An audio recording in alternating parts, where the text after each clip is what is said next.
Welcome to 360 Tamil. இன்னைக்கு இந்த வீடியோல ஒரு வெப் சீரிஸோட எக்ஸ்பிளனேஷன் பத்தி தான் பார்க்க போறோம். இதோட பேரு ஷேகர் ஓம் அப்படின்றது. இது ஒரு பக்கவான சஸ்பென்ஸ் த்ரில்லர் வெப் சீரிஸ்னு சொல்லலாம். இந்த வெப் சீரிஸ் ஜியோ சினிமாஸ்ல அவைலபிளா இருக்கு, தமிழ்லயுமே இருக்கு. பார்க்கணும்னு நினைக்கிறவங்க ஃபுல் வெப் சீரிஸை பாருங்க. இல்ல கதை தெரிஞ்சுக்கிட்டா போதும்னு நினைக்கிறவங்க மேற்கொண்டு இந்த வீடியோவை கண்டினியூ பண்ணுங்க. எக்ஸ்பிளனேஷன் குள்ள போறதுக்கு முன்னாடி இந்த வீடியோக்கு ஒரு லைக் போடுங்க. அது மூலமா இந்த வீடியோ இன்னும் நிறைய பேர்கிட்ட கொண்டு போய் சேர்க்கப்படும். மேற்கொண்டு டைம் வேஸ்ட் பண்ணாம நம்ம நேரடியா சீரிஸோட ஃபுல் எக்ஸ்பிளனேஷன் குள்ள போயிடலாம். இந்த சீரிஸோட கதை 1993ல நடக்கிற மாதிரி தான் காட்சி பத்திருப்பாங்க. இப்போ ஒரு காட்டு பகுதியை நமக்கு காட்டுறாங்க. அங்க பேசிட்டு இருக்க ஆபீசர்ல ஒருத்தர் பாத்ரூம் போறதுக்காக ஒதுங்குறது. அப்படி ஒதுங்க போன இடத்துல ஒரு பாடி இருக்கு. அதை பாக்குற இவருமே பயங்கரமா ஷாக் ஆயிடுறாரு. அப்படியே இந்த சீனை கட் பண்ணிடுறாங்க. இப்ப ஜேன்னு ஒரு நபரை காட்டுறாங்க. அந்த ஜேவும் ஒரு ஹோட்டல்ல ஸ்டே பண்றதுக்காக வந்திருக்காரு. அப்ப அங்க சாப்பிட்டுட்டு இருக்க ஒருத்தருக்கு நெஞ்செல்லாம் அடைக்க ஆரம்பிக்குது. அவரும் இரும்புறதுக்கு கஷ்டப்பட்டு இருக்காரு. இதை கவனிக்கிற ஜே இருக்காரு பாத்தீங்களா, வேகமா அவருக்கு ட்ரீட்மெண்ட் கொடுக்கறாரு. அவரை நெரிக்கிறாரு. அது மூலியமா அவர் வாந்தி எடுத்து கொஞ்சம் ஃப்ரீ ஆயிடுறாரு. நம்ம ஜேவை பொறுத்த வரைக்கும் டாக்டரா இருப்பாரு. இங்க இருக்க லேடி கிட்ட ரூம்ல தங்குறதுக்காக வந்திருக்கேன்னு சொல்லிட்டாரு. தெரியும் வாங்க ரூமை காட்டுறேன் அப்படின்ற மாதிரி கூட்டு வந்துட்டு இருக்காங்க. ஜேக்காக இவங்க ஒரு ரூமை ஒதுக்கி வச்சிருப்பாங்க. ஆனா அந்த ரூமோட கீ ஷேகர்னு ஒரு நபர் கிட்ட இருக்கு. அவருமே இங்க தங்குறவரா தான் இருப்பாரு. ஷேகர் கிட்ட போய் கீயை வாங்கிட்டு வான்ற மாதிரி ஒரு பையன் கிட்ட சொல்லிட்டாங்க. நானும் போறேன்ற மாதிரி ஜே சொல்லிட்டாரு.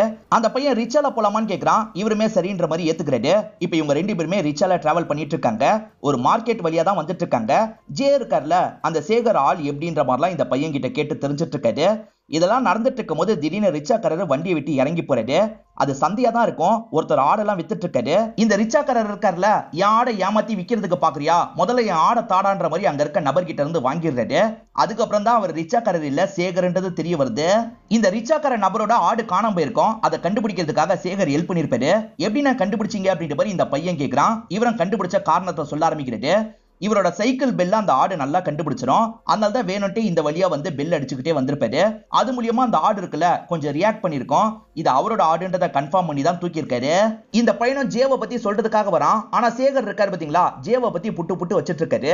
ஜே வந்தோன்னு ஒரு நபருக்கு ஹெல்ப் பண்ணாரு பாத்தீங்களா, அதை பத்தி கரெக்டா சொல்லிட்டாரு. அதே மாதிரி ஜேவை பொறுத்த வரைக்கும் ஆர்மி டாக்டரா இருந்திருக்காரு அப்படின்ற மாதிரி சொல்லிட்டாரு. இதெல்லாம் எப்படி கண்டுபிடிச்சிங்கன்ற மாதிரி ஜே ரொம்ப ஆச்சரியப்படுறாரு. இவர் அப்சர்வ் பண்ணதை வச்சுதான் கண்டுபிடிச்சிருப்பாரு. அதை பத்தி எல்லாம் சொல்ல ஆரம்பிக்கிறாரு. அந்த நபர் முன்னாடி நாள் நைட்டு நல்லா சாப்பிட்டுருப்பான். நெஞ்சு அடைச்சிருக்க வாய்ப்பு இருக்கு. நீங்க ஹெல்ப் பண்ணிருக்கீங்க, அதனால தான் உங்க ட்ரெஸ்ல இந்த கரை பட்டிருக்கு அப்படின்ற மாதிரிலாம் சொல்லிட்டாரு. இந்த அளவுக்கு ஒரு நபர் அப்சர்வ் பண்ணிருக்காரு அப்படின்ற மாதிரி ஜே ரொம்ப ஆச்சரியப்படுறாரு. இப்ப ஹீரோ இருக்காருல, அந்த ரிச்சாக்காரருக்கு அவரோட ஆட்டை ஒப்படைச்சிடுறாரு. ஷேகர் தான் இந்த கதையோட ஹீரோவா இருப்பாரு. இங்கதான் ஷேகர் ஓம்னு டைட்டில போடுறாங்க. இப்ப இவருமே அந்த ரூம்க்கு வந்துடுறாரு. ஹீரோவை பொறுத்த வரைக்கும் வாடகை பாக்கி எல்லாம் வச்சிருப்பாரு. எப்பதான் வாடகையை தரப்போற அப்படின்ற மாதிரிலாம் அந்த வயசான பாட்டி கேக்குறாங்க. அதே சமயம் இவன் கூட சேர்ந்து தங்குறது உங்களுக்கு ஓகே தானா அப்படின்ற மாதிரி ஜேவை பார்த்து கேக்குறாங்க. ஒரு வாரம் தங்குறேன், அதுக்கப்புறம் முடிவு எடுக்கிறேன் அப்படின்ற மாதிரி ஜே சொல்லிட்டாரு. சரின்ற மாதிரி அந்த லேடியும் ஏத்துக்கிறாங்க. இப்ப ஜேவும் காஃபி ரெடி பண்ணி குடிச்சிட்டு இருக்காரு. அப்ப ஹீரோ இருக்கார்ல, இன்ஸ்பெக்டர் வராருன்ற மாதிரி சொல்லிட்டாரு. கரெக்டா பார்த்தா இன்ஸ்பெக்டர் தான் வந்திருக்காரு. இன்ஸ்பெக்டர் என்ன சொல்றாருன்னா, ஒரு மர்டர் கேஸ் வந்திருக்கு, சால்வ் பண்றதுக்கு நீ தான் ஹெல்ப் பண்ணும் அப்படின்ற மாதிரி சொல்லிட்டாரு. எந்த கேஸ் வந்தாலும் ஹீரோ கிட்ட அவர் ஹெல்ப் கேட்பாரு போல. ஹீரோவும் சரி பண்றன்ற மாதிரி இந்த இடத்துல ஏத்துக்கிறாரு. டாக்டர் நீங்களும் வந்தா நல்லா இருக்கும்னு ஹீரோ சொல்லிட்டாரு. இதனால ஜேவும் இவங்க கூட சேர்ந்து கிளம்புறாரு. காட்டு பகுதிக்கு தான் 3 பேருமே வராங்க. ஆக்சுவலா ஒரு நபர் இறந்ததை பார்த்தாங்க பாத்தீங்களா, அந்த பாடியை பார்க்கறதுக்காக தான் வந்திருக்காங்க. அந்த நபர் விஷம் சாப்பிட்டு இறந்து போயிருக்கிறது இவங்களுக்கு தெரிய வருது. என்ன மாதிரியான விஷம் சாப்பிட்டிருக்க வாய்ப்பு இருக்குன்ற மாதிரி ஹீரோ யோசிக்கிறாரு. இவர் டாக்டர் தானே, இவர் அனலைஸ் பண்ண சொல்லிட்டாரு. சரின்ற மாதிரி இவரும் பக்கத்துல வந்து அனலைஸ் பண்ற வேலையெல்லாம் பார்த்துட்டு இருக்காரு. இந்த வழியா நேற்று சிஎம் வந்தாரு. பாதுகாப்புலாம் பலமா இருந்தது. அப்புறம் எப்படி இவனோட பாடியை இங்க தூக்கிட்டு போனாங்கன்னு தெரியல அப்படின்ற மாதிரிலாம் இன்ஸ்பெக்டர் சொல்றாரு. இதெல்லாம் ஹீரோ கேட்டு வச்சுக்கிறாரு. இந்த சமயம் ஜே இருக்காரு பாத்தீங்களா, பாடி அப்சர்வ் பண்ணிடுறாரு. இது என்ன மாதிரியான விஷம் அப்படின்றதெல்லாம் சொல்லிட்டு இருக்காரு. இறந்து போன நபரோட கையில யூன்ற மாதிரி ஒரு சிம்பிள் போட்டிருக்கு. அதை ஹீரோ கவனிச்சுக்கிறாரு. இருந்தாலுமே அந்த நபரோட அடையாளம் உங்களுக்கு தெரிய மாட்டேங்குது. பக்கத்தே அந்த நபரோட பர்ஸ் கூட கிடைச்சிருது. பர்ஸ்ல சுத்தமா காசு இல்ல. அதே மாதிரி அவரோட ஐடி கார்டும் இல்ல. இருந்தாலும் அந்த நபரை கண்டுபிடிக்கிறதுக்கு ஹீரோ ஒரு ஐடியா கொடுக்கிறாரு. அந்த நபரோட கையில பணம் எண்ணதுக்கான தடம் இருக்கும். அதே சமயம் ஸ்டாம்ப் அடிச்சதுக்கான தடமும் இருக்கும். இது மூலியமா இவன் பேங்க்ல வேலை பார்க்குற நபர் தான், அந்த ஆங்கிள் விசாரிங்கன்னு சொல்லிட்டாரு. இன்ஸ்பெக்டரும் சரின்ற மாதிரி ஆட்களோட இங்க இருந்து கிளம்பிடுறாரு. ஹீரோ பசங்களுக்கு டியூஷன்லாம் எடுப்பார்ல, அந்த மாதிரி டியூஷன் எடுத்துட்டு இருக்காரு. அப்ப இன்ஸ்பெக்டரும் நீங்க சொன்ன மாதிரியே பேங்க்ல தான் அவன் வேலை பார்க்கறான், அவன் அடையாளத்தை கண்டுபிடிச்சிட்டேன் அப்படின்ற மாதிரி சொல்லிட்டாரு. அவனுக்கும் அவனோட ஒய்ஃப்க்கும் சண்டை ஏற்பட்டு பிரிஞ்சுட்டாங்க. நடுவுல வேற ஒரு பொண்ணுக்கு ரூட் விட்டுருக்கான். அந்த பொண்ணும் சுத்தமா மசியில. அந்த பொண்ணுக்காக தான் இவன் சூசைட் பண்ணிருக்கான் போல. இவன் கையில இவனே தான் யூன்ற மாதிரி போட்டிருக்கான். அந்த பொண்ணோட பேரு யூல ஏதாவது ஒரு பேரா இருக்க வாய்ப்பு இருக்கு. நான் சீக்கிரமே கண்டுபிடிச்சிடறேன் இன்ஸ்பெக்டர் சொல்லிட்டாரு. இது தற்கொலை இல்ல கொலைன்ற மாதிரி ஹீரோ சொல்லிட்டாரு. ஆனா இன்ஸ்பெக்டர் ஏத்துக்க மாட்டாரு. ஆனா ஹீரோ தான் கொலைன்னு நம்புறாருல. இது இதோட நிக்க போறது இல்ல, அடுத்தும் நடக்கும் அப்படின்ற மாதிரி அசிஸ்டன்ட் கிட்ட சொல்றாரு. அதாவது நம்ம ஜே கிட்ட சொல்றாரு. இப்ப நைட் நேரம் ஒரு பொண்ணு நமக்கு காட்டுறாங்க. அந்த பொண்ணுக்கு முன்னாடி கில்லர் வந்து நிக்கிறான் போல. அந்த கில்லர் 2 டேப்லெட்டை காட்டுறான். ஒரு டேப்லெட்டை கண்டிப்பா எடுத்து போடணும்னு சொல்றான். அந்த பொண்ணு ஏதோ ஒரு டேப்லெட்டை எடுத்து போடுறாங்க போல. அதுக்கப்புறம் என்ன ஆகுதுன்னு நமக்கு தெரியல. திரும்பி ஒரு பொண்ணோட பாடி கிடைச்சிருக்கு அப்படின்ற மாதிரி நியூஸ்ல சொல்லிட்டு இருக்காங்க. இவன் எப்படி கரெக்டா சொன்னான்ற மாதிரி ஜேவோ இந்த இடத்துல யோசிக்கிறாரு. இப்ப பாடியை பாக்குறதுக்காக இவங்களும் அந்த இடத்துக்கு வந்துடுறாங்க. நைட்டு நேரம் ஒரு பொண்ணை காமிச்சாங்கல்ல, அந்த பொண்ணு தான் விஷம் சாப்பிட்டு இறந்து போயிருக்காங்க. கொலை எப்படி நடந்திருக்கோ அதே மாதிரி தான் இதுவும் நடந்திருக்கு. அங்க ஒரு வண்டியோட டயர் மார்க் இருக்கிறத ஹீரோ கவனிக்கிறாரு. அதை நல்லா அப்சர்வ் பண்ணிக்கிறாரு. அதே சமயம் ஹீரோக்கு வயிறு வலிக்குது போல, வயிறை புடிச்சுக்கிட்டே இருக்காரு. இன்ஸ்பெக்டர் கிட்ட என்ன சொல்றாருன்னா, இதே மாதிரி இதுக்கு முன்னாடி கொலைகள் நடந்திருக்க வாய்ப்பு இருக்கு, நீங்க கொஞ்சம் விசாரிங்க அப்படின்ற மாதிரிலாம் சொல்றாரு. இன்னமும் ஹீரோக்கு வலி போல அந்த வலியோட தான் உட்காந்து பேசிட்டு இருக்காரு. சாப்பாடுல சுத்தமா காரம் இல்ல, போய் காரத்தை எடுத்துருவா அப்படின்ற மாதிரி அந்த பையன் கிட்ட சொல்றாரு. அவனும் மிளகா பொடி எல்லாம் எடுத்துட்டு வந்து அந்த இடத்துல வச்சிடறான். இந்த சமயம் தான் இன்ஸ்பெக்டர் வராரு. ஒரே ஹாஸ்பிட்டல்ல 3 பேர் இதே மாதிரி விஷம் சாப்பிட்டு ஹாஸ்பிட்டல் அட்மிட் ஆயிருக்காங்க, இறந்து போயிருக்காங்க அப்படின்ற மாதிரிலாம் சொல்லிட்டாரு. அந்த இடத்துக்கு விசாரிக்கிறதுக்கு போகணும்னு ஹீரோ நினைக்கிறாரு. ஆனா ஹீரோவால இப்ப போக முடியாது இல்ல. டாக்டர் எனக்காக அந்த இடத்துக்கு போயிட்டு வாங்க அப்படின்ற மாதிரி கேட்கிறாரு. சரின்ற மாதிரி ஜேவும் ஏத்துக்கிட்டு அந்த இன்ஸ்பெக்டர் கூட இங்க இருந்து கிளம்புறாரு. ஒரே விதமான விஷத்தை சாப்பிட்டு 3 பேர் எப்படி இறந்திருக்க முடியும்ன்ற மாதிரி யோசிக்கிறாங்க. கூட்டு வந்தது யாரு என்னன்ற மாதிரிலாம் விசாரணை பண்ணிட்டு இருக்காங்க. அப்போ ஒருத்த மட்டும் இங்க இருந்து வேகமா ஓட ஆரம்பிக்கிறான். இவன் ஏதோ தப்பு பண்ணிருக்கான்னு புரிஞ்சுக்கிட்டு இவங்களும் அவனை ஒரு இடத்துல லாக் பண்ணிடுறாங்க. எதுக்காகடா பயந்து ஒண்ணு ஒழுங்கா சொல்லு அப்படின்ற மாதிரிலாம் கேட்க ஆரம்பிக்கிறாங்க. ஹீரோக்கு வயிறு வலி அதிகமாயிருது போல. ஆம்புலன்ஸ்க்கு கால் பண்ணுங்கன்னு ஒரு கடை அண்ணன் கிட்ட சொல்றாரு. அந்த கடை அண்ணனும் உடனே கால் பண்ணிடுறாரு. இப்ப ஆம்புலன்ஸ்ல ஒரு நபர் வந்துடுறாரு. அவரும் ஹீரோவை வண்டியில ஏத்திடுறாரு. இந்த கடைக்கார அண்ணன் நானும் வரட்டுமான்னு கேட்கிறாரு. அவர் வேணான்னு சொல்லிடுறாரு. இப்ப அவர் காட்டு பகுதி வழியா வந்துட்டு இருக்காரு. திடீர்னு வண்டிக்கு பின்னாடி இருந்து சவுண்ட் கேக்குது. இந்த நபரும் என்ன ஏதுன்னு வண்டியை நிறுத்தி பாக்குறாரு. பார்த்தா வண்டி கதவு திறந்திருக்கு. உள்ள இருந்த ஹீரோ காணாம போயிருக்காரு. அதுக்குள்ள இவன் எங்க போனான்ற மாதிரி யோசிக்கிறாரு. சரி நம்ம கிளம்புவோன்னு வண்டி எடுக்கிறதுக்காக முன்னாடி வராரு. பார்த்தா ஹீரோ முன்னாடி தான் உட்காந்து இருக்காரு. ஹீரோ பேஷண்ட் மாதிரி வந்ததுக்கு காரணம் இவனை பிடிக்கதான். இவன் தான் இந்த கொலையெல்லாம் பண்ணிட்டு இருக்கான்றதை ஹீரோ கண்டுபிடிச்சிருக்காரு. எப்படி கண்டுபிடிச்சாரு அப்படின்றத இவன் கிட்ட சொல்ல ஆரம்பிக்கிறாரு. ஆக்சுவலா 2வது இடத்துல டயர் மார்க்ஸை பார்த்தாரு பாத்தீங்களா, அது மூலியமா இந்த மாதிரி வண்டின்றத புரிஞ்சிருப்பாரு. அந்த வழியா சிஎம் போனாரு. பாதுகாப்புலாம் பலமா இருந்ததுன்னு இன்ஸ்பெக்டர் சொல்லியிருப்பாரு.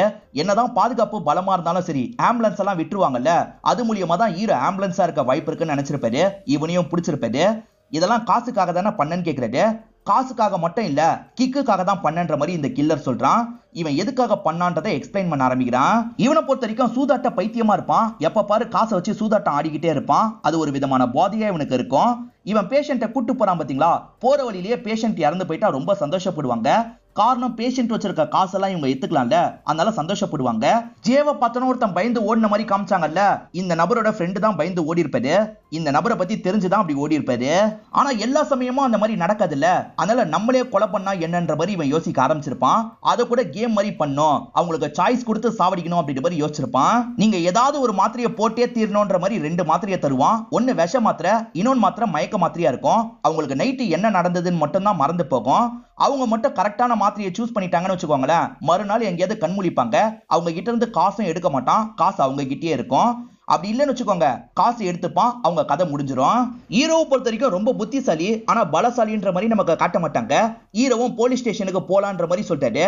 அதுக்கு இவன் இருக்கான்ல, அதுக்கு முன்னாடி நம்ம 2 பேரும் கேம் விளையாடலான்ற மாதிரி சொல்றான். ஹீரோவும் சரின்ற மாதிரி ஏத்துக்கிறாரு. இப்ப இந்த வண்டிக்கு பின்னாடி 2 பேருமே எதிர உட்காந்துட்டு இருக்காங்க. இந்த 2 மாத்திரையில ஒரு மாத்திரையை எடுத்து போடு அப்படின்ற மாதிரி சொல்றான். ஹீரோவும் சரின்ற மாதிரி ஒரு மாத்திரையை எடுத்து போட்டுறாரு. போட்டோன்னு ஹீரோக்கு மயக்கம் வருது. இவனும் சிரிச்சிட்டு இருக்கான். ஹீரோ நைட்ல இருந்து காணோன்ற மாதிரி ஜேவோ இன்ஸ்பெக்டர் தான் தேடிட்டு இருக்காங்க. அப்பதான் ஹீரோ ஆம்புலன்ஸ்ல வந்து இறங்குறாரு. அந்த குற்றவாளியை நான் பிடிச்சிட்டேன், பின்னாடி தான் இருக்கான், போய் பாருங்க அப்படின்ற மாதிரி சொல்லிட்டாரு.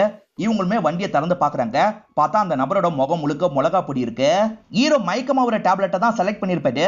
இவன் கொல்லணும்னா கொல்லாம், ஆனா கொல்லலாம் வேணாம், ஹீரோவை விட்டுட்டு போலாம் அப்படின்ற மாதிரி தான் இவன் யோசிக்கிறான். ஆனா ஹீரோ இருக்கார்ல, கொண்டு வந்த மிளகா பொடியை இவன் மூஞ்சிலேயே தூவி விட்டுருவாரு. இவனும் இந்த இடத்துல மாட்டிருப்பான். ஒருவேளை விஷ டேப்லெட் எடுத்திருந்தீங்கன்னா என்ன பண்ணிருப்பீங்க, அது வாயில பட்டோனே வேலை செய்ய ஆரம்பிச்சிடும் அப்படின்ற மாதிரி ஜே சொல்லிட்டாரு. எனக்கு வித்தியாசம் தெரிஞ்சது அப்படின்ற மாதிரி ஹீரோ சொல்லிட்டாரு. விஷம் டேப்லெட் ஸ்ட்ராங்கா இருக்கும், காத்துல எல்லாம் ஆடாது. இன்னொன்று டேப்லெட் காத்துல ஆடும், அது தெரிஞ்சுதான் அந்த டேப்லெட் எடுத்திருப்பாரு. அந்த டேப்லெட்டுமே முழுங்கிருக்க மாட்டாரு, வாயிலேயே தான் வச்சிருப்பாரு. அப்படிதான் அவனை லாக் பண்ணிருக்காரு. எது எப்படியோ கேஸை இவங்க முடிச்சிடுறாங்க. இப்பதான் ஓனர் லேடியும் என்ன முடிவு எடுத்திருக்கீங்க அப்படின்ற மாதிரி ஜேவை பார்த்து கேட்கறாங்க. இவர் கூடயே சேர்ந்து தங்கிக்கிறேன் அப்படின்ற மாதிரி ஜேவும் சொல்லிட்டாரு. அப்படியே கட் பண்ணி ஒரு இடத்த நமக்கு காட்டுறாங்க. கன்னை வச்சு பயங்கரமா பிராக்டிஸ் எல்லாம் எடுத்துட்டு இருக்காங்க.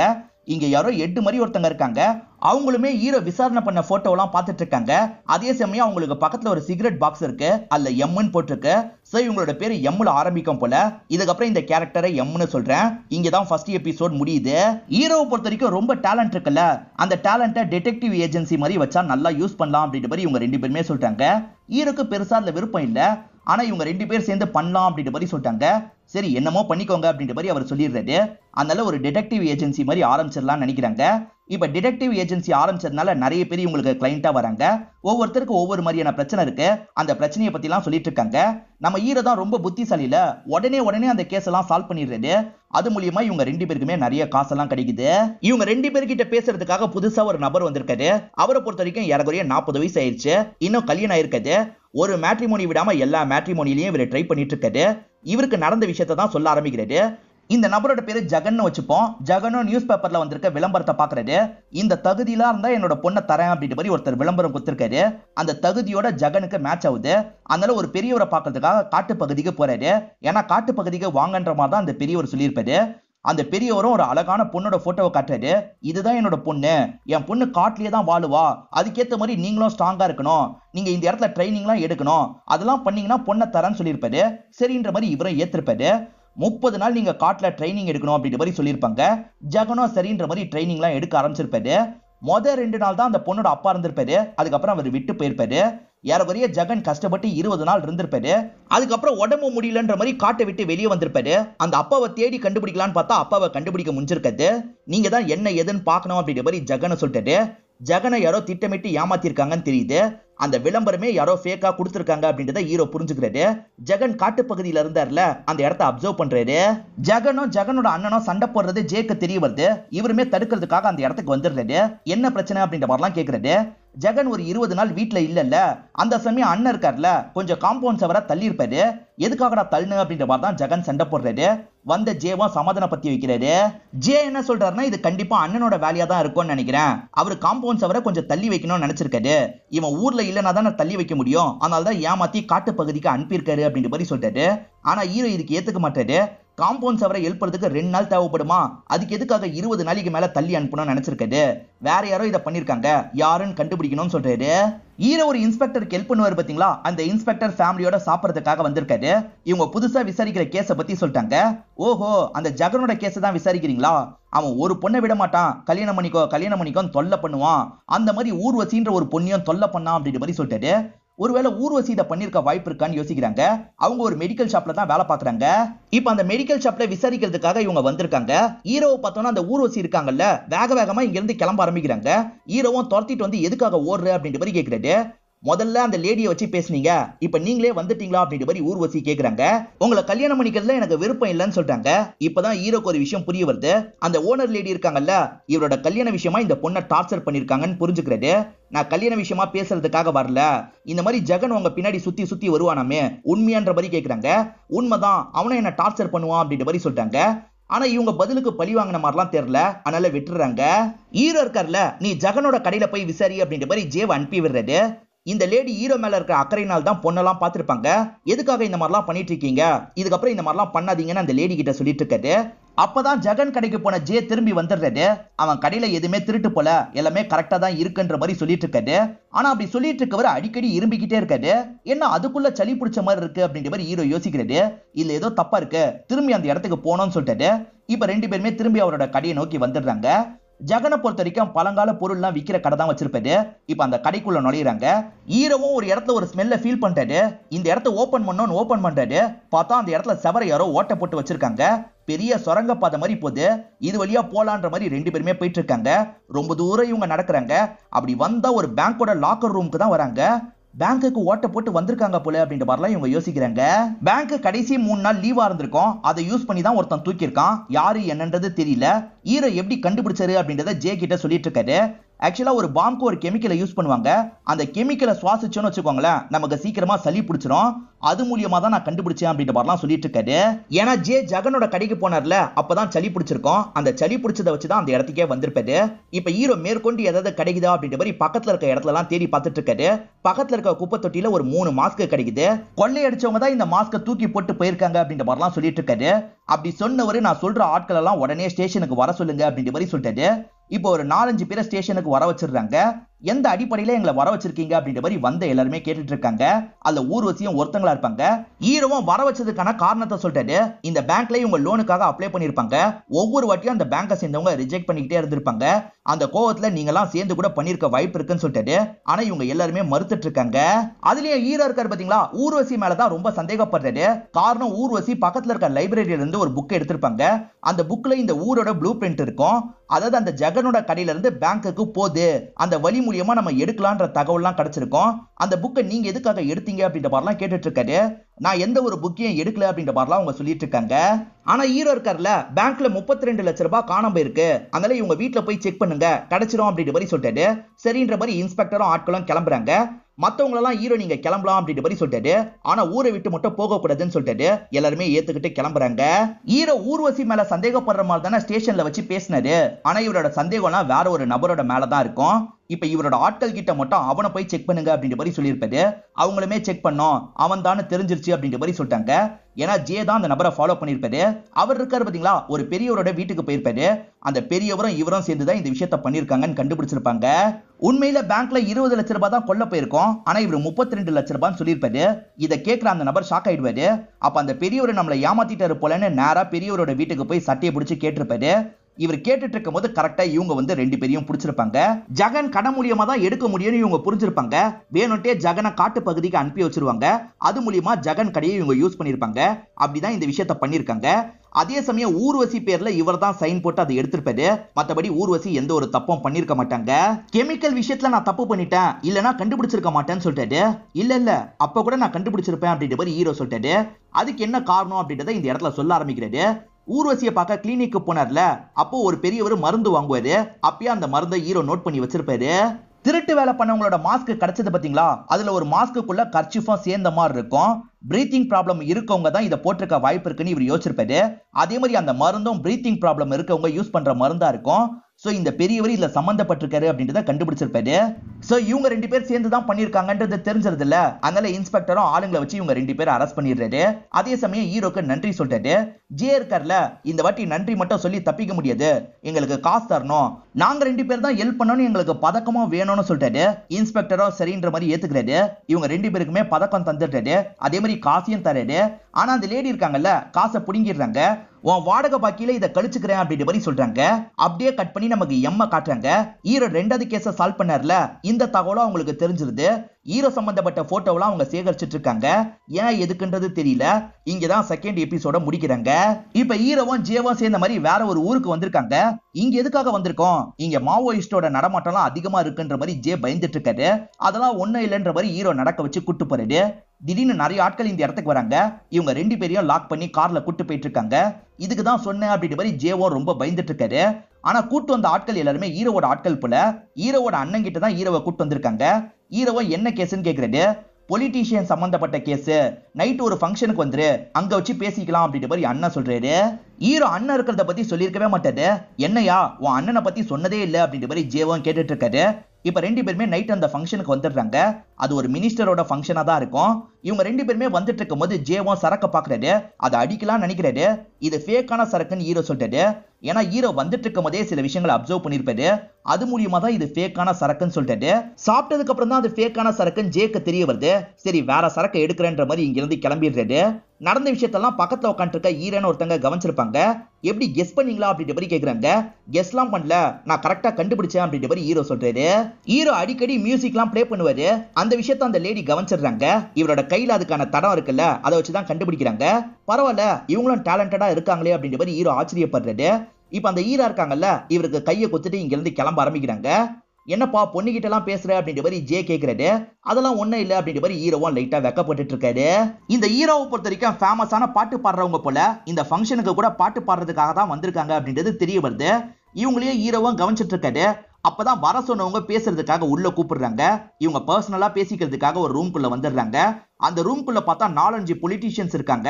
அதுல ஒரு பொலிட்டீஷியன் வீட்டு கல்யாணம் தான் நடக்குது. இந்த பொலிட்டீஷியன் எல்லாருமே ஒவ்வொரு பிரச்சனையில மாட்டிருக்காங்க. நீங்களே இந்த ஃபுட்டேஜ பாருங்கன்ற மாதிரி ஒரு ஃபுட்டேஜை ஹீரோ கிட்ட காட்ட ஆரம்பிக்கிறாங்க. ஹீரோவும் அதுல வரதெல்லாம் பாக்குறாரு. ஒருத்தர் இருக்காரு பாத்தீங்களா, விலைமாது கூட ஒன்னா இருந்திருப்பாரு. அதை யாரோ வீடியோ எடுத்திருக்காங்க. அதே மாதிரி மத்த பொலிட்டீஷியன்ஸ் இருக்காங்கல்ல, அவங்க பவரை யூஸ் பண்ணி நிறைய தப்பெல்லாம் பண்ணுவாங்க. அந்த தப்பு பண்றதெல்லாம் யாரோ ரெக்கார்ட் பண்ணிருக்காங்க. ஸ்டிங் ஆபரேஷன் மாதிரி பண்ணி தான் இந்த ஃபுட்டேஜ் எல்லாம் எடுத்திருக்காங்க. இதெல்லாம் வெளியே வந்தா எங்களுக்கு தான் பிரச்சனை அப்படின்ற மாதிரி பொலிட்டீஷியன் சொல்றாங்க.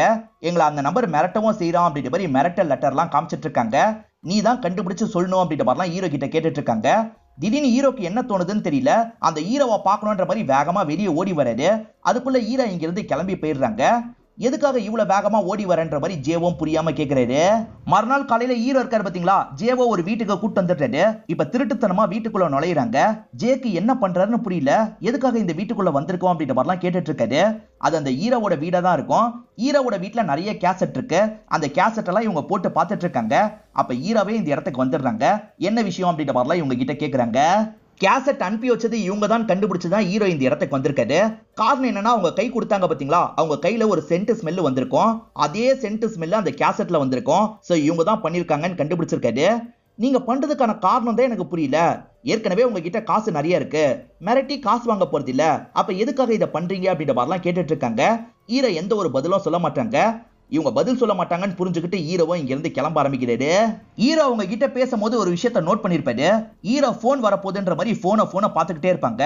சோ ஹீரோ மட்டும் இந்த விஷயத்த தனியா பண்ணல, வேற யார் கூடயோ சேர்ந்து தான் பண்ணிட்டு இருக்காங்க. யாரெல்லாம் சேர்ந்து பண்றாங்கன்னு கண்டுபிடிக்கணும் அப்படின்ற மாதிரி யோசிக்கிறாரு. இவ்வளவு நாள் மிரட்டின ஆட்கள் காசெல்லாம் எடுத்துடுவாங்கன்னு சொல்லியிருக்க மாட்டாங்க. ஆனா இப்ப எல்லா பொலிட்டீஷியனும் இந்த இடத்துக்கு வரணும், காசெல்லாம் எடுத்துட்டு வரணும் அப்படின்ற மாதிரி சொல்லியிருக்காங்க. இப்ப அந்த இடத்துக்காக தான் ரெடி ஆயிட்டு இருக்காங்க. நானும் கூட வரேன்ற மாதிரி ஹீரோவும் அந்த இடத்துக்கு வந்துடுறாரு. வந்த ஹீரோ இருக்கார்ல, எவ்வளவு நேரம் வெயிட் பண்ணாலும் சரி யாரும் வரப்போறது இல்ல, நீங்க எந்த இடத்துல காசை பதுக்கி வச்சிருக்கீங்கன்னு தெரிஞ்சுக்கிறதுக்காக தான் இந்த விஷயத்த பண்ணிருக்காங்க. நீங்க காசை எடுத்தீங்கல்ல, அப்பயே உங்க இடத்த கவனிச்சிருப்பாங்க அப்படின்ற மாதிரி சொல்லிட்டாரு. உண்மையில அதுதான் நடந்திருக்கும். இவங்க காசு எடுக்கும் போது இடத்த கவனிச்சிருப்பாங்க.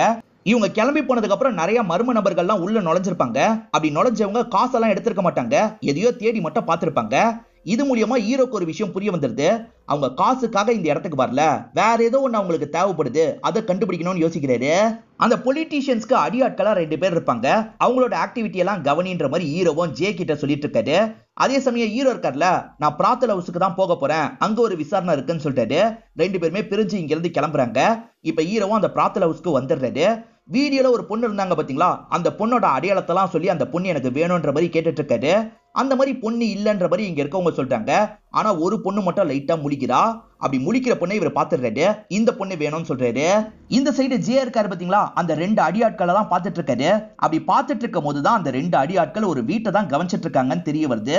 எதுக்காக இந்த வீட்டை இவனுங்க கவனிச்சிட்டு இருக்காங்கன்ற மாதிரி யோசிக்கிறாரு. மினிஸ்டர் இந்த இடத்துக்கு வருவார்னு தெரிஞ்சுதான் அந்த பொண்ணு இங்க வேலைக்கு சேர்ந்திருக்கா. அதே மாதிரி மினிஸ்டர் கூட ஒன்னா இருக்கும் போது வீடியோ எடுத்திருக்கா அப்படின்ற மாதிரி ஹீரோ நினைக்கிறாரு. அந்த பொண்ணை பத்தி சொல்லுன்ற மாதிரி கேட்கிறாரு. இவங்க தெரியுது அப்படின்ற மாதிரிலாம் சொல்லிட்டு இருக்காங்க.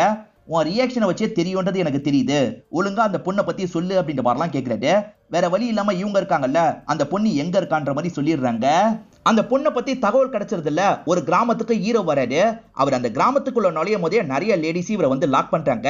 இப்ப லாக் பண்ணவங்க ஒரு வீட்டுக்கு கூட்டு வந்து இவரை லாக் பண்ண மாதிரி உட்கார வச்சிடுறாங்க. அந்த இடத்துல தான் மினிஸ்டர் கூட ஒன்னா இருந்த பொண்ணும் இருக்காங்க. ஈரா மேடம் எவ்வளவு நேரம் வெளியே இருப்பீங்க, உள்ள வாங்கன்ற மாதிரி இவர் கூப்பிடுறாரு. அப்பதான் ஈரா வெளியே இருந்திருக்காங்கன்னு தெரிய வருது. இப்ப கதவை திறந்து உள்ள வந்துடுறாங்க. இவர் அப்சர்வ் பண்ண விஷயத்தெல்லாம் இவங்க கிட்ட சொல்ல ஆரம்பிக்கிறாரு. ஆக்சுவலா அந்த லேடிஸுங்க கூட்டு வந்தாங்கல்ல, அப்ப அந்த இடத்தெல்லாம் கவனிச்சிருப்பாரு. கொஞ்ச நாளைக்கு முன்னாடி இந்த இடத்துல கலவரம் நடந்திருக்கு அப்படின்றது தெரியுது. இந்த கிராமத்து மக்களுக்கு ஒரு பிரச்சனை அப்படின்ற மாதிரி அரசாங்கத்தை எதிர்த்து போராட்டம் பண்ணிருப்பாங்க. அரசியல்வாதிங்க என்ன பண்ணிருப்பாங்கன்னா, இவங்களை அடக்கணும்னு முடிவு பண்ணிருப்பாங்க. அதனால ரவுடிங்களை செட் பண்ணி ஷூட் பண்ணி சாவடிங்க, பாத்துக்கலாம் அப்படின்ற மாதிரி சொல்லியிருப்பாங்க. ரவுடிங்கெல்லாம் புது நிறைய பேரை ஷூட் பண்ணி சாவடிச்சிருப்பாங்க. சம்பந்தப்பட்ட பொலிட்டீஷியன்ஸை இவங்க எல்லாம் ஏதாவது பண்ணணும்னு நினைச்சிருப்பாங்க. அதனால தான் ஸ்டிங் ஆபரேஷன் மாதிரி பண்ணிருப்பாங்க. அதே மாதிரி ஒருத்தர் கூட ஒன்னா இருந்து வீடியோ எல்லாம் எடுத்திருப்பாங்க. மீதியை என்னோட பார்ட்னர் சொல்லுவான்னு இவர் சொல்லிட்டாரு. அப்பதான் இந்த இடத்துக்கு ஜே வந்துடுறாரு. ஜேவான் தெரிஞ்சுக்கிட்ட விஷயத்த சொல்லிட்டாரு. அந்த ரவுடிங்க எதுக்காக அந்த வீட்டையே பார்த்துட்டு இருக்காங்கன்ற மாதிரி விசாரிக்கிறாரு. அப்படி விசாரிக்கும் போதுதான் அது குருவோட வீடுன்னு தெரிய வருது. குரு யாருன்னு பாத்தீங்கன்னா ஒரு மீடியா பர்சனா இருப்பாரு. கலவரம் நடந்தது பாத்தீங்களா, அதெல்லாம் கேப்சர் பண்ணிருப்பாரு. அவர்கிட்ட ஃபுட்டேஜ் இருக்கும். இது அரசியல்வாதிகளுக்கு தெரிஞ்சு அவரோட கதையை முடிக்கணும்னு நினைச்சிருப்பாங்க. அவர் பைக்ல வந்துட்டு இருக்கும் போது லாரியை வச்சு இடிச்சிருவாங்க. அந்த மீடியா பர்சனோட ஃபேமிலியை சேர்ந்தவங்க பிரச்சனை பண்ணக்கூடாது இல்ல, அதனால தான் ஃபேமிலியை சேர்ந்தவங்க எல்லாம் ஆட்கள் மிரட்டி இருப்பாங்க. அதே மாதிரி அவங்களை கண்காணிச்சுக்கிட்டே இருப்பாங்க. இறந்து போன மீடியா பர்சன் இருக்காரு பாத்தீங்களா, ஹீரோவோட ஃப்ரெண்டா இருப்பாரு. அதனால தான் ஹீரோ இந்த விஷயத்துல ஹெல்ப் பண்ணலாம்னு நினைச்சிருப்பாங்க. அந்த ஃபுட்டேஜ் அந்த அரசியல்வாதிங்க தான் வச்சிருக்காங்க. அதை எப்படியாவது எடுக்கணும்ன்ற மாதிரி தான் ஹீரோ ட்ரை பண்ணிட்டு இருக்காங்க. இதெல்லாம் கேட்டுட்டு இருக்க ஹீரோ இருக்கார்ல, அரசியல்வாதிங்க கிட்ட அந்த ஃபுட்டேஜ் இல்ல, அவங்க ஃபேமிலி கிட்ட இருக்கிறதா தான் நினைக்கிறாங்க. அதனால தான் அந்த ஃபேமிலியை கண்காணிச்சுக்கிட்டே இருக்காங்க அப்படின்ற மாதிரி சொல்லிட்டாரு. நீங்க எதுக்காக அந்த ஃபுட்டேஜுக்காக வெயிட் பண்ணிட்டு இருக்கீங்க? நீங்க தான் நிறைய தகவல் சேகரிச்சிருக்கீங்கல்ல, இதை வச்சு அந்த பொலிட்டீஷியனோட லைஃபை காலி பண்ணுங்க அப்படின்ற மாதிரி சொல்லிட்டாரு. இதை லீக் பண்ணா அவங்க பேர் மட்டும் தான் டேமேஜ் ஆகும், எனக்கு அது முக்கியம் கிடையாது. அவங்க பண்ண தப்புக்கான தண்டனையா அவங்க அனுபவிக்கணும், அதுக்கு அந்த ஃபுட்டேஜ் எல்லாம் எனக்கு தேவைன்ற மாதிரி சொல்லிட்டு இருக்காங்க. ஹீரோ இருக்கார்ல, சரி நான் உங்களுக்கு ஹெல்ப் பண்றேன் அப்படின்ற மாதிரி சொல்றாரு. அண்ணனும் எதுக்காகடா இப்படி பண்ணிட்டு இருக்கேன்னு கேக்குறாரு.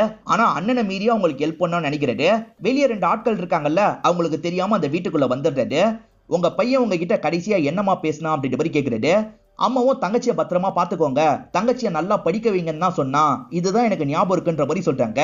சோ அங்க வச்சிருக்க வாய்ப்பு இருக்குன்ற மாதிரி இவர் யோசிக்கிறாரு. அங்க பார்த்தா ஏகப்பட்ட புக் இருக்கு. இவரும் சில விஷயங்களை யோசிக்கிறாரு. அது மூலியமா 2-3 புக் மேலதான் இவருக்கு டவுட் வருது. அந்த புக்கெல்லாம் நல்லா செக் பண்ணிட்டாரு, இவருக்கு கிடைச்சிருது. ஹீரோவும் இதுக்காக சந்தோஷப்படுறாங்க. வெளியே இருக்க 2 பேருக்கு தெரியாம இங்க இருந்து கிளம்பிடலாம்னு நினைக்கிறாங்க. ஆனா இவங்க கிளம்பும் போது கரெக்டா அந்த 2 பேர் பாத்துடுறாங்க. விடக்கூடாது அப்படின்ற மாதிரி துரத்த ஆரம்பிக்கிறாங்க. அவங்களுக்கு பயந்து இவங்களும் கார்ல வேகமா போயிட்டு இருக்காங்க. அப்படி போயிட்டு இருக்கும் போது ஹீரோ இருக்காங்கல்ல, இந்த வழியா வண்டியை திருப்புங்கன்னு சொல்லிட்டாங்க. சரின்ற மாதிரி ஹீரோவும் வேகமா வண்டியை திருப்பிடுறாரு. பார்த்தா ஏற்கனவே ஹீரோ அந்த இடத்துல லேடிஸ் எல்லாம் செட் பண்ணிருப்பாங்க. அந்த லேடிஸ் வேகமா வந்து அந்த ரவுடிங்களை எல்லாம் அட்டாக் பண்றாங்க. அந்த ரவுடிங்க பயந்து இங்க இருந்து ஓடி போயிடுறாங்க. இதுக்கப்புறம் பண்ண வேண்டிய விஷயத்த ஹீரோ பாத்துப்பாங்கன்ற மாதிரி ஹீரோ யோசிக்கிறாரு. ஹீரோ இந்த ஊரை விட்டு கிளம்புறதுக்கு முடிவு பண்ணிருக்காரு. ஹீரோ இருக்காங்கல்ல, இந்த கிஃப்ட வச்சுக்கோங்க அப்படின்ற மாதிரி தராங்க. திரும்பி பார்க்கலாம்னு கேக்குறாங்க. ஹீரோவும் லைட்டா வெக்கப்படுறாரு. பார்க்கலான்ற மாதிரி சொல்றாரு. இப்ப ட்ரெயின் கிளம்புறதுனால இங்க இருந்து கிளம்பி போயிடுறாரு. எதிர நியூஸ் பேப்பர் படிச்சுக்கிட்டே ஒரு நபர் இருக்காரு. அவர் ஹீரோவை நோட் பண்ற மாதிரி நமக்கு காட்டுறாங்க. அவர் யாரு என்னன்னு தெரியல. இப்ப ஹீரோவோட அண்ணனை நமக்கு காட்டுறாங்க. அவரும் ஒரு இடத்துக்குள்ள திருட்டு முடியோட நுழையிறாரு. அங்க இருக்க ஒரு ஃபைல் எடுக்கிறாரு. அந்த ஃபைல்ல எம்ன்ற மாதிரி போட்டிருக்கு. யாரோட ஃபைல்னு தெரியல. மொதல் 2 எபிசோட்ல ஒரு லேடியை காமிச்சாங்கல்ல, அவங்களோட ஃபைல் தான் எடுத்துட்டு போறாரு போல. என்ன ஏதுன்னு நமக்கு டீடைலா தெரியல. போக போக தான் அதெல்லாம் தெரிய வரும். இதோட 3rd எபிசோட முடிச்சிடுறாங்க. இந்த சீரீஸ்ல இன்னும் 3 எபிசோட் பேலன்ஸ் இருக்கு. அது அடுத்தடுத்த வீடியோல நம்ம முடிச்சிருவோம். இது வரைக்கும் இந்த சீரீஸ் உங்க எல்லாருக்குமே பிடிச்சிருக்கும் நம்புறேன். இந்த வீடியோ உங்களுக்கு பிடிச்சிருந்ததுன்னா லைக் பண்ணுங்க, கமெண்ட் பண்ணுங்க, மறக்காம 360 தமிழ் சேனலா சப்ஸ்கிரைப் பண்ணுங்க. தொடர்ச்சியா இந்த மாதிரி வீடியோக்கள் வந்துகிட்டே தான் இருக்கும்.